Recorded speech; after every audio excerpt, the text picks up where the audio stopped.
जागा हो रे महाराष्ट्रा, शिवबांचा हा देश महान. नारीच्या सन्मानासाठी उभा रहा, पेटवा स्वाभिमान. ॲसिड हल्ल्याची जखम जळते, समाज तरी का शांत. आई बहिणीच्या सुरक्षेसाठी का नाही उठत प्रत्येक हात. भीतीच्या साळख्या तोडून टाका, भीतीच्या साळख्या तोडून टाका. धैर्य धरा छातीशी, नारी सुरक्षेचा संकल्प करा. हीच खरी देशभक्ती. उठा लढा गरजा आता, उठा लढा गरजा आता. अन्यायाचा प्रतिकार करा. आता महाराष्ट्र जागा झाला तरच गुन्हेगार होतील शांत. छत्रपती शिवाजी महाराजांनी पराक्रमाने पवित्र झालेल्या महाराष्ट्रात आज असा प्रश्न उभा राहतोय, हे काय चाललंय?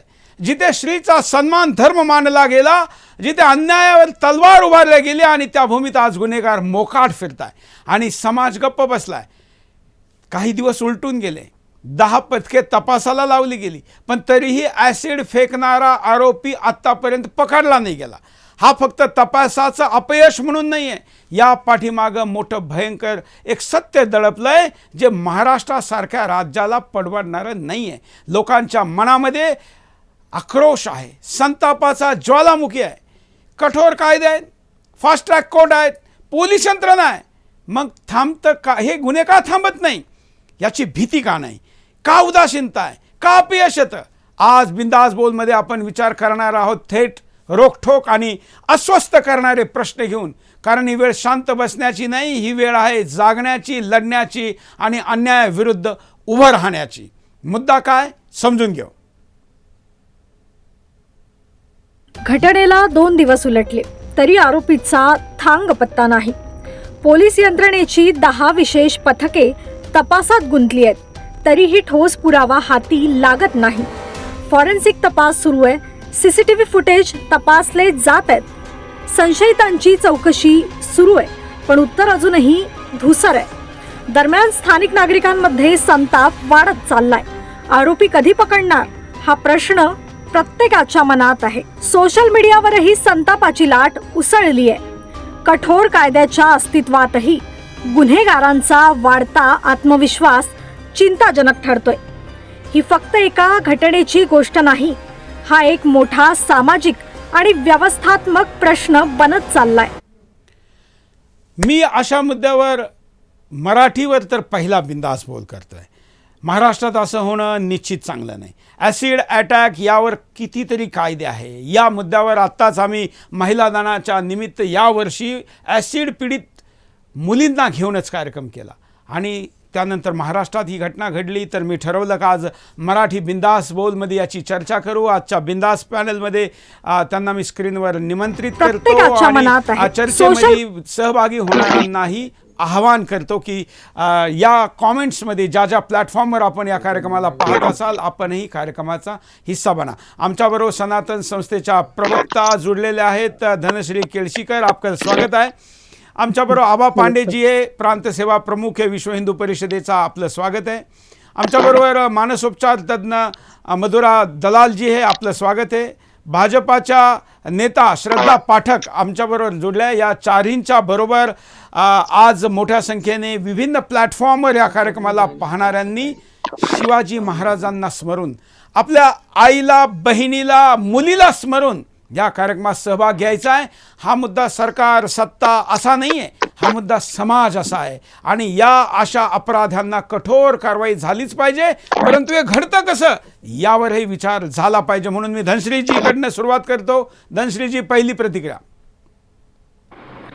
सर, हा अत्यंत धक्कादायक आहे. एका 12 वर्षाच्या, सर माझा आवाज येतोय का? बिलकुल.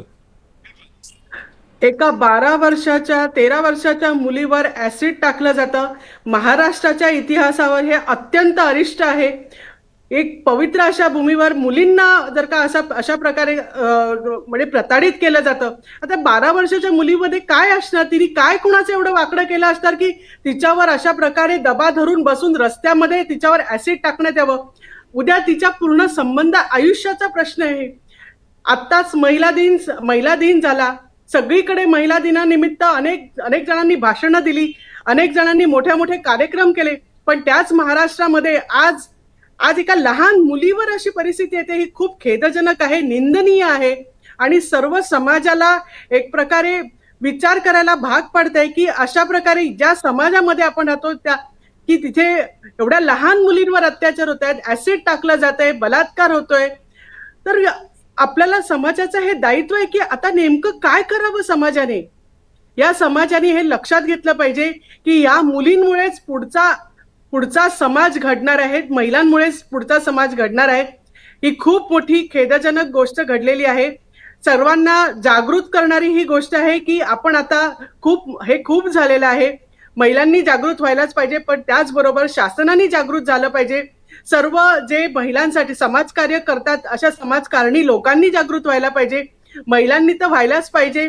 ज्या महिला आपल्या मुलींना शाळा शिकवतात, विविध प्रकारचे कोर्सेस शिकवतात, नाचायला शिकवतात, गायला शिकवतात, हे सगळं चांगलं आहे. पण मला आता असं वाटतं की प्रत्येक मुलीला लहानपणापासून स्वसंरक्षण प्रशिक्षण घेतलं पाहिजे, असं मला आता वाटायला लागले की लहानपणा पहिलीपासूनच मुलींना स्वतःची सुरक्षा कशी करायची, स्वतःच्या रक्षणासाठी आपण काय काय करू शकतो, हे पहिलीपासून शिकवण्यासाठी मला हे आज खूप मोठं वाटतंय. कारण का जर का 13 वर्षाच्या मुलीवर हे घटना घडतीये तर ही अत्यंत खेदजनक आहे आणि सर्व समाजाला एका एक वेगळं डिप्रेशन येईल अशा प्रकारची ही घटना आहे, असं एवढं मला वाटतं.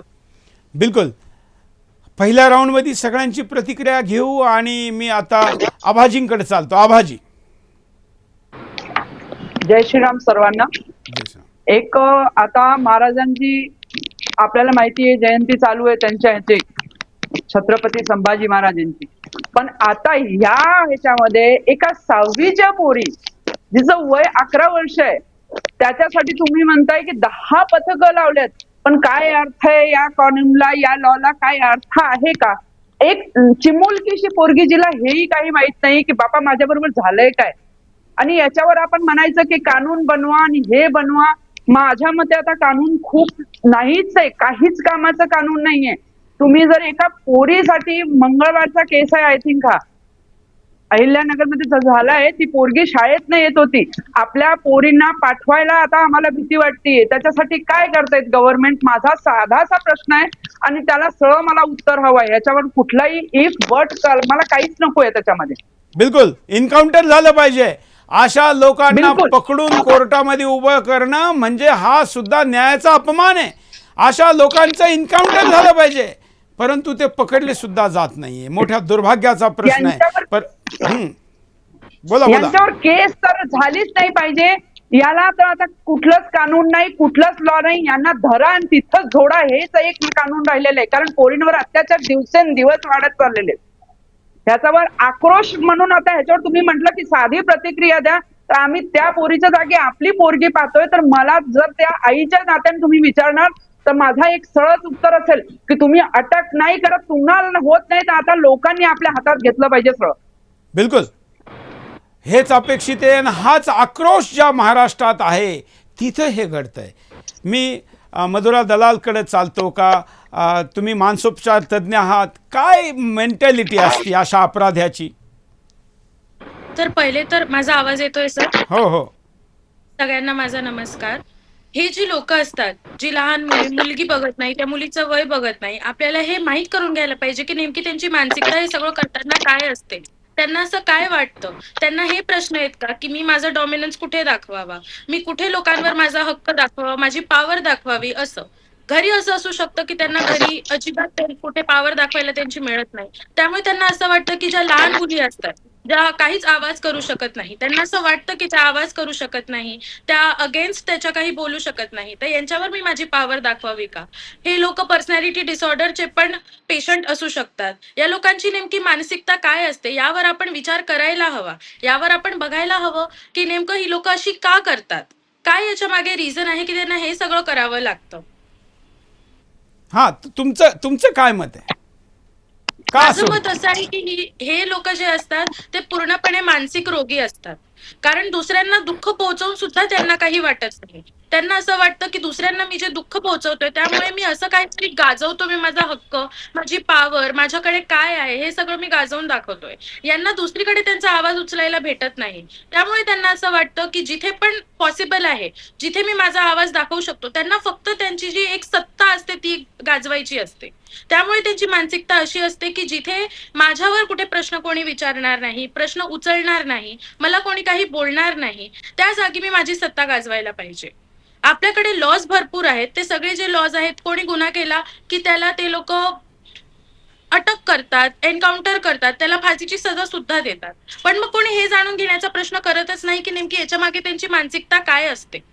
आपल्याला हे माहित करून घ्यायला पाहिजे की ज्यामुळे आपण त्यांना एक सायकोलॉजिकल फर्स्ट एड जे असतं, ज्याला आपण म्हणतो की त्यांना मानसिक आपण उपचार देऊ शकतो. आणि मानसिक उपचार दिल्यानंतर नक्कीच भरपूर या सगळ्या ज्या हे सगळे जे होतंय, या सगळे जे घडतायत घटना, ह्या सगळ्या कमी होण्याची खूप शक्यता आहे.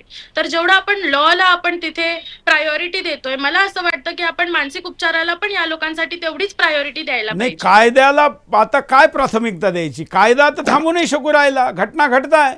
ॲसिड मार्केटमध्ये नसावं, त्याचे 100 नियम बनवले गेले, SOP बनवली, तरीही असं होत आहे. म्हणजे कायदा थांबू शकत नाही हे स्पष्ट आहे. मग मी मानसोपचार तज्ञ म्हणून माझ्यासोबत जे लोक काम करतात, आम्हाला नक्कीच यासाठी काहीतरी एक अशी योजना आम्हाला राबवायला पाहिजे की जिथे या कारण सगळ्या हा लोकांना- अपराधी, याच्या आईबापांनी याला पाहिलं, हा घरात राहत असेल, याचे मित्र असतील, कोणाच्याही एवढा मोठा अपराध हा करील एवढ्या छोट्या चिमुकल्या मुलीशी, हे कसं कोणी ओळखू नाही शकलं? कसं असतं सर, आपल्या आजूबाजूला जे कोणी असतं, आपल्याला सांगता येत नाही की कोणाच्या मनात केव्हा काय सुरू आहे. आता जेव्हा कोविड झालं, पॅन्डेमिक झालं, पॅन्डेमिक नंतर भरपूर अशा घटना घडल्या जेव्हा लोकांचं फ्रस्ट्रेशन बाहेर आलं, त्यांचं डिप्रेशन सगळं बाहेर आलं. तर त्यानंतर मानसोपचार जेव्हा त्या लोकांनी घेतला, तेव्हा आपल्याला माहित पडलं की नेमकं या सगळ्या गोष्टींमुळे त्यांच्या मनात काय सुरू असतं. तर जसं आपल्याकडे आता जर आपण स्टॅटिस्टिक्स बघितल्या, तर जेवढे मानस रोगी आहेत तेवढे मानसोपचार तज्ञ नाहीयेत. त्यामुळे एवढे काही काम ते करू शकत नाही. जे नवीन मानसोपचार तज्ञ आहेत, त्यांनी नक्कीच यात काहीतरी त्यांची स्टेप घ्यायला पाहिजे. नाही, पण त्यांनी मधुराजी, असा जर तो मनोरुग्ण आहे तर त्यांनी ऍसिड स्वतःवर का टाकून नाही घेतलं, त्यांनी दुसऱ्यावर का टाकलं? म्हणजे त्याला तो आणि दुसरा हे तर समजतंय ना. सर आणि याच्यामध्ये येतो मी. सर याच्यामध्ये आम्ही किती आणि किती मुलींना यांचा मानसोपचार जोपर्यंत होईल, नेमकं तिच्यासोबत काय झालंय. मला असं वाटतंय की शाळेमधनं आपण नैतिक मूल्यांचं शिक्षण देतोय ते कुठेतरी कमी पडत आहे. आपली नैतिक मूल्य, आपली जी प्रतिज्ञा आहे, भारत माझा देश आहे, ती जर आपण एकदा ऐकली तर आपल्याला लक्षात येईल की आपण कशा पद्धतीने वागलं पाहिजे.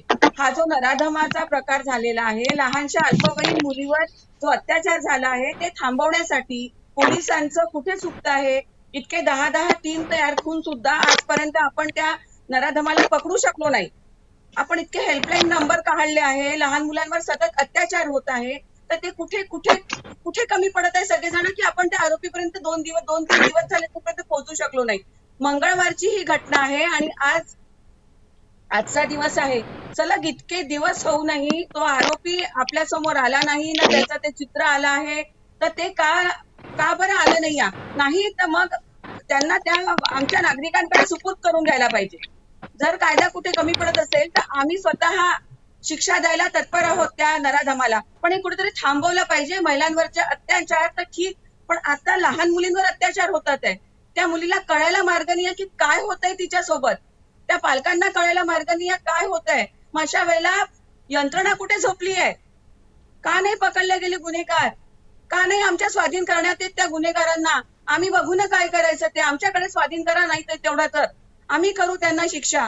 भर चौकात शिक्षा दिली पाहिजे, एन्काउंटर केलं पाहिजे अशा गुन्हेगारांना. त्याच्याशिवाय याला बिलकुल भारतात आळा बसणार नाही. प्रत्येक वेळेला आपण याचा विचार, त्याची मानसिकता विचार करत राहिलो ना, तर हे गुन्हे आणखीन वाढतील आहे. त्याच्यामुळे या गुन्ह्याला आताच्या आत्ता त्या जे कोणी मुलं आहेत त्यांना कठोर कारवाई होणे, एन्काउंटर होणे किंवा नाही तर मग आमच्यासारख्या महिलांच्या सुपूर्द करून देणे हा एक मोठा त्याच्यावर न्याय असेल. धनश्रीजी, कसं आहे सर, मॅडमनी आता सांगितलं, ज्या मधुराताईंनी सांगितलं की सर्वांनाच त्यांचा पण एक सायकोलॉजिकल पण अँगल असेल. पण सर, इथे लक्षात घ्यायला पाहिजे, आपल्या मुली मरायला लागल्या, लोक मरायला लागली आहेत, त्यांच्या मनाचा विचार अगदी आपण करणार की एखाद्या जिवंत लोकांचा विचार करायचा आहे. आज मुलींना इतक्या क्रूरतेने ऍसिड फेकून जर का कुणी मारत असेल तर आधी कुठला विचार करायला पाहिजे हा एक महत्वाचा प्रश्न आहे. आणि त्याच्यामध्ये दुसरा एक महत्वाचा गोष्ट आहे की सर्व समाजाने ह्याचं दायित्व घेतलं पाहिजे. जर का अगदीच मनाचा जर का सायकोलॉजिकल जर का इफेक्ट बघायचा असेल तर सर्व समाजाने ह्याचं दायित्व घेतलं पाहिजे की बाबा आपलं काय चुकतंय, की सर्व समाजाच्या जाणीवा इतक्या बोथट का झालेत की आता लहान मुलांवर अत्याचार व्हायला लागलेत, मुलींवर अत्याचार व्हायला लागले, इतकी क्रूरता, इतकं नृशंस वागणं व्हायला लागलंय. म्हणजे समाजाने हा विचार करायला पाहिजे की स्वतःची एक अशी प्रत्येकाने गावागावामध्ये जसं मोहल्ला कमिटी असते तसं गावागावांनी असा एक मंडळ तयार केलं पाहिजे की जे शाळेच्या अवतीभोवती त्यांचं शाळेच्या मुलींमध्ये लक्ष असते. येणाऱ्या जाणाऱ्या शाळेच्या शाळा कॉलेजांमधून जे मुली जातात तिकडे त्यांचं लक्ष असेल. म्हणजे हे आता करणं भाग आहे. कारण का किती ठिकाणी तुम्ही रोख लावणार. आपलंच आता हे दायित्व आहे, आपण हे केलं पाहिजे. तो जो कल्पित आहे, तो जो ज्याने हा गुन्हा केलाय तो मिळणार, त्याला शिक्षा होईल, लोक करतील किंवा शासन करेल ते करणार. पण आता महत्वाचं काय आहे की ह्या सगळ्या घटना कशा बंद होतील, ते बंद होण्यासाठी आपण समाजाने एक मोठा विचार केला पाहिजे. आपण एक महत्वाचं म्हणजे सीसीटीव्ही कॅमेरे सगळीकडे लावायलाच हवेत. ज्या ठिकाणी शाळा आहे सीसीटीव्ही कॅमेरे किती ठिकाणी लावणार, पण त्याच्याशिवाय प्रश्नच नाहीये. कारण का आज तो मुलगा मिळत नाहीये, 2 दिवस झाले घटनेला तरी तो मुलगा मिळत नाहीये. तर मग आपल्याला कुठेतरी अशा मुलाच्या आई बापांना सुद्धा अपराधी बनवलं पाहिजे. त्यांनी समाजात अशी पैदास सोडली, त्यांनी समाजाचं नुकसान होतं. ज्या दिवशी आईबापही अपराधी ठरवल्या जातील अशा विद्यार्थ्याचे शिक्षकही ठरवले गेले पाहिजे. असं ज्या दिवशी सुरू होईल त्या दिवशी आपोआप सीसीटीव्ही ते लावतील. अगदी बरोबर.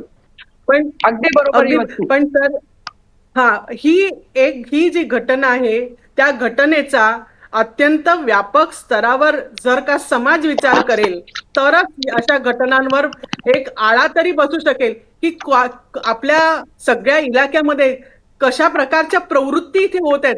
बऱ्याच वेळेला आपल्याला कळत असतं इथे छेडखानी होते पण आपण त्याकडे दुर्लक्ष करतो. मी कसं करू, मला ह्याच्यात कशाला पडायचंय, पोलिसांच्या भानगडीत कोण पडेल. ही जी मनोवृत्ती आहे ना त्या मनोवृत्तीला थांबवायला पाहिजे. स्वतः दायित्व घेऊन, स्वतः पुढाकार घेऊन काही ठिकाणी आपण पुढे आलं पाहिजे. पोलीस केस केल्या पाहिजेत, मुलींना आधार दिला पाहिजे. शाळकरी ज्या मुली असतात, ज्या चुकीचं त्यांच्याकडून आजूबाजूला पानपट्ट्या असतात, तिथे जे काही गैरप्रकार होत असतात, मुलांना विविध प्रकारे आमिष दाखवून त्यांना काही धूम्रपानासाठी किंवा ड्रग्ज दिले जात असतात. हे सगळं आपल्याला माहित असतं पण तरी पण आपण गप्प बसत असतो. आपण त्यावेळेला काही करत नाही. जेव्हा आपलं डोकं फिरतं किंवा अशी कुठली तरी भयंकर आणि अत्यंत निंदनीय विदारक घटना घडते तेव्हा आपल्याला वाटतं की नाही हे चुकीचं होतंय.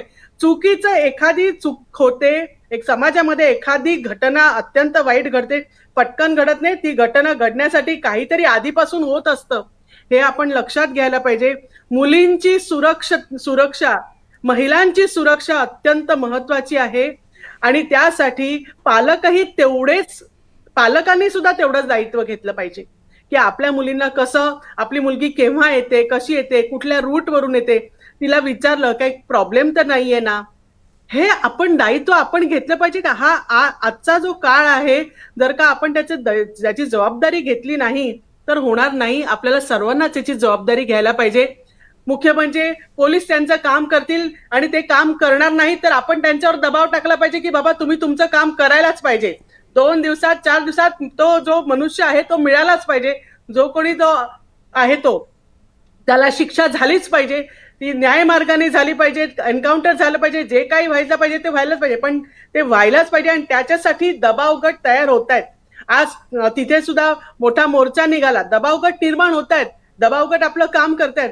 पण महत्वाचं म्हणजे ही घटना, तो माणूस जरी मिळाला तरी आपण शांत नाही राहायला पाहिजे.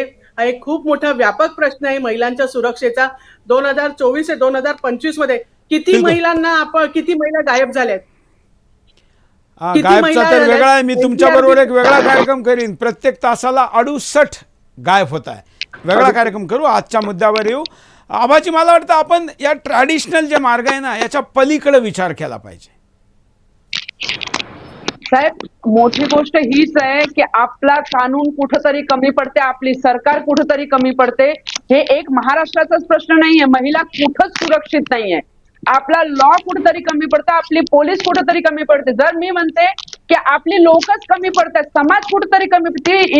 एकदम चिमुलकीशी बाळ तिथून निघाली, कुणीच कसं नाही पाहिलं त्या पोराला.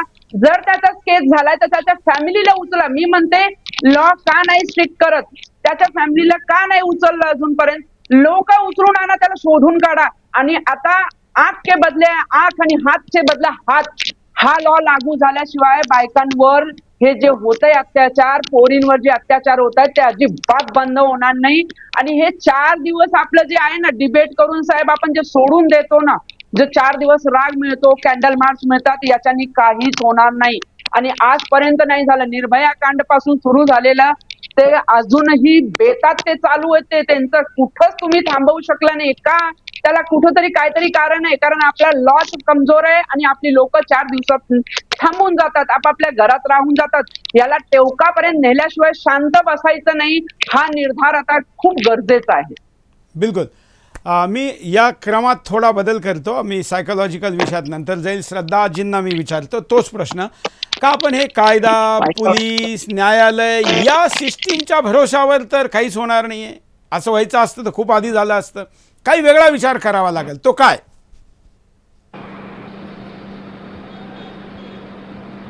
श्रद्धा पाठक. तो गुन्हा झाला ना सर, इथे एवढे लोक असतील, त्यांनी तेव्हाच तिथे त्या मुलाला पकडू शकत होते. पण तो मुलं कसे फरार झाले, तेव्हाच त्या मुलाला शिक्षा होऊ शकत होती. जेव्हा ऍसिड अटॅक झाला तेव्हाच त्या मुलाला शिक्षा होऊ शकत होती. तिथे अनेक नागरिक असतील, त्यांनी बघितलं असेल, काय सगळे शंड झाले का? त्यांना दिसलं नाही का कुठल्या डोळ्यांनी की इथे अटॅक झालाय, त्या लहान मुलीला त्रास होतोय? ते बरं ठीक आहे, तिला हॉस्पिटलला नेलं असेल दोघांनी, पण बाकीचे लोक काय करत होते? बघ्याची भूमिका करत होते का? कुठे गेलोय आपण? आपला समाज कुठे गेलाय? का नाही त्या मुलाला पकडून तिथे झोडपलं? का नाही त्याला तुरंत हे केलं? कुठे तर काहीतरी असेल ना सर, तेव्हाच त्याला न्याय देऊ शकत होतो आपण. आपण फक्त पोलिसांच्या भरोशावर, याच्या त्याच्या भरोशावर आपण काय करतोय समाजात असताना, हा एक विषय येतो ना डोळ्यासमोर. आपलं लक्ष कुठे आहे? आपण फक्त बघायची भूमिका करतो, रील्स बनवतो, बोलतो 4 दिवस आणि मग विसरून जातो. आपण तो एखादा मुद्दा उचलून धरत नाही. बिलकुल. एखादा गुन्हेगाराला पकडून त्याला काय फक्त मुद्दा गुन्हेगाराचा नाहीये, ही प्रवृत्ती समाप्त केली पाहिजे. मी मानसोपचार तज्ञाकडे यासाठी जातो की 2 प्रश्न आहे. बऱ्याच वेळा मानसोपचाराचा आजाराचा बहाणा केला जातो. म्हणजे जर समजा आता आरोपी पकडला गेला आणि त्याचे वकील कोर्टाला कन्व्हिन्स करण्यात यशस्वी झाले का हा मेंटली आजारी आहे, बिमार आहे आणि म्हणून त्याच्याकडनं झालं, तर त्याची सजा कमी होते.